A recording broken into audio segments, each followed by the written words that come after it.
ഈ തക്കാളി ചെടികൾ നന്നായി വളരണമെന്നും നിങ്ങൾ ആഗ്രഹിക്കുന്നുണ്ട്. നിങ്ങൾ നട്ട ചെടികൾ നല്ലപോലെ വളരണമെന്നും അതിൽ നിന്ന് ഫലം ലഭിക്കുമെന്നും നിങ്ങൾ ആഗ്രഹിക്കാറില്ലേ? ആഗ്രഹിക്കും. ഇങ്ങനെ നമുക്കൊരു കട്ടൗട്ട് നിരീക്ഷിച്ചാലോ?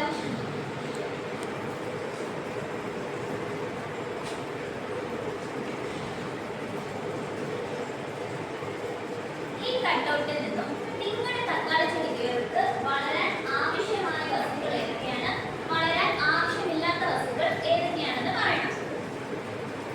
നിങ്ങളുടെ തക്കാളി ചെടികൾക്ക് വളരാൻ സൂര്യപ്രകാശം ആവശ്യമാണോ? ആവശ്യമാണ്. ഡോണറ്റ് ആവശ്യമാണോ? ആവശ്യമല്ല. വായു ആവശ്യമാണോ? ആവശ്യമാണ്. മുട്ട ആവശ്യമാണോ? ആവശ്യമല്ല. വളക്കൂറുള്ള മണ്ണ് ആവശ്യമാണോ? ആവശ്യമാണ്. ജ്യൂസ് വേണോ? വേണ്ട.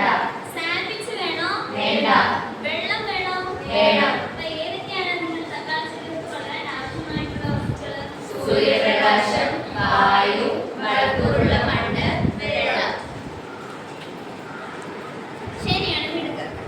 നിങ്ങൾ എല്ലാവരും രാവിലെ ആഹാരം കഴിച്ചോ? കഴിച്ചു. എന്തൊക്കെ കഴിച്ചു? നമ്മൾ എന്തിനാണ് ആഹാരം കഴിക്കുന്നത്? നമുക്ക് മാത്രം ഊർജ്ജം മതിയോ? സസ്യങ്ങൾക്ക് ഊർജ്ജം വേണോ? വേണം. അപ്പൊ നമ്മളെ പോലെ വളരാൻ സസ്യങ്ങൾക്കും എന്താവശ്യമാണ്? ആഹാരം ആവശ്യമാണ്. ആഹാരത്തിലൂടെ എന്ത് ലഭിക്കും?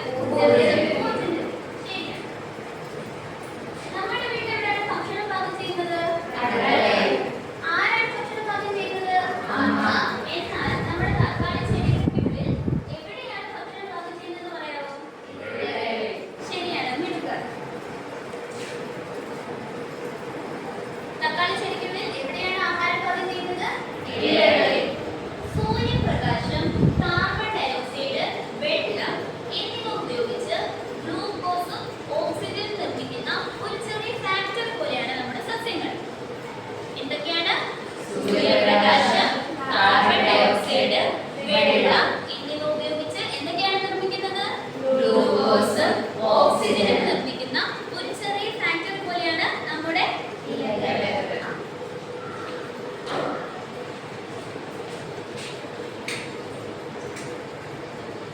ഇപ്പൊ എന്താണ് സംഭവിച്ചത്? ഞാൻ സ്വിച്ചിട്ടപ്പോ എന്ത് സംഭവിച്ചു? എന്തുകൊണ്ടാണ് ലൈറ്റ് കത്തിയത്? ശരിയാണ്, വൈദ്യുതി ഉള്ളത് കൊണ്ടാണ് ലൈറ്റ് കത്തിയത്. വൈദ്യുതി ഇല്ലെങ്കിൽ ലൈറ്റ് കത്തുവോ? ഇതുപോലെ നമ്മുടെ തക്കാളി ചെടിയുടെ അടുക്കളയിലും വൈദ്യുതിയെ പോലെ സഹായിക്കുന്ന ഒരു ഘടകമുണ്ട്. ഏതാണെന്ന് അറിയാമോ?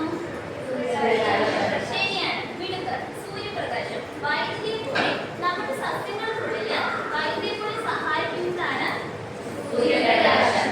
സൂര്യപ്രകാശം.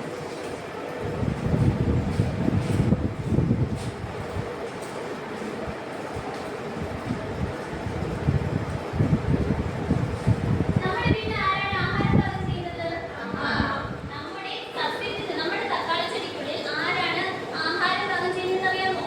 ഇതിനായി ഒരു ദ്രാവകം സഹായിക്കുന്നുണ്ട്. നമ്മുടെ അമ്മമാരെ പോലെ തക്കാളി ചെടിയുടെ ഇലയ്ക്കുള്ളിൽ ഒരു ദ്രാവകമുണ്ട്. ആ ദ്രാവകമാണ് ആഹാരം പാകം ചെയ്യാൻ സഹായിക്കുന്നത്. ഏതാണ് ആ ദ്രാവകം? വെള്ളം.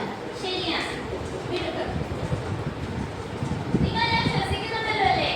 ഒരു ദീർഘ ശ്വാസം എടുത്ത് പുറത്തേക്ക് പതിയെ വിടൂ. കഴിഞ്ഞോ? നിങ്ങൾ എന്താണ് ശ്വസിച്ചത്?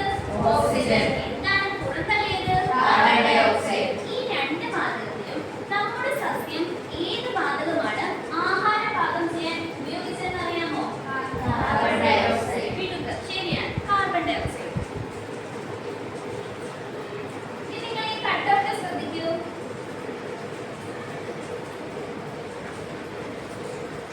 ഈ കട്ടൗട്ടിൽ എന്താണ് കാണപ്പെടുന്നത്? ഒരു കുട്ടി ഓടി തളർന്ന് ക്ഷീണിച്ചിരിക്കുന്ന ഒരു കട്ടൗട്ട്. ഈ കട്ടൗട്ടില് ഓടി തളർന്ന ഒരാള് ഗ്ലൂക്കോസ് കുടിച്ചാൽ എന്ത് പറ്റും? അവർക്ക് എന്ത് കിട്ടും? ഊർജ്ജം കിട്ടും. ഊർജ്ജം കിട്ടും അല്ലേ? ശരിയാണ്. നമ്മൾ എന്തിനാണ് ആഹാരം കഴിക്കുന്നത്? ഊർജ്ജം കിട്ടാൻ. ഊർജ്ജം കിട്ടാൻ വേണ്ടിയാണ് നമ്മൾ ആഹാരം കഴിക്കുന്നത്. പ്രകൃതിയിൽ ഇതുപോലെ ഇതെന്താണ് ഇത് ഏത് വെള്ളമാണ് കുടിച്ചത്? ഗ്ലൂക്കോസ്. ഗ്ലൂക്കോസ് വെള്ളമാണ് കുടിച്ചത്.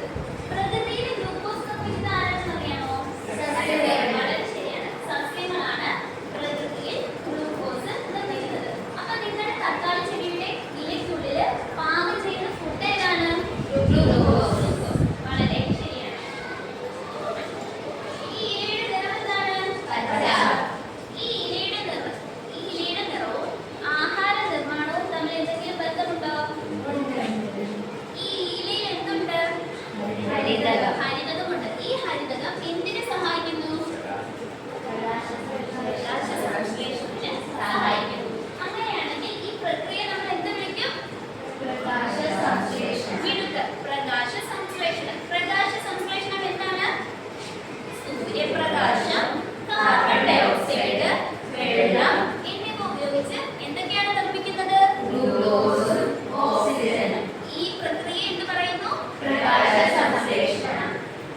തക്കാളി ചെടിയിൽ നടക്കുന്ന ഈ പ്രക്രിയയെ പ്രകാശ സംശ്ലേഷണം എന്ന് പറയുന്നു.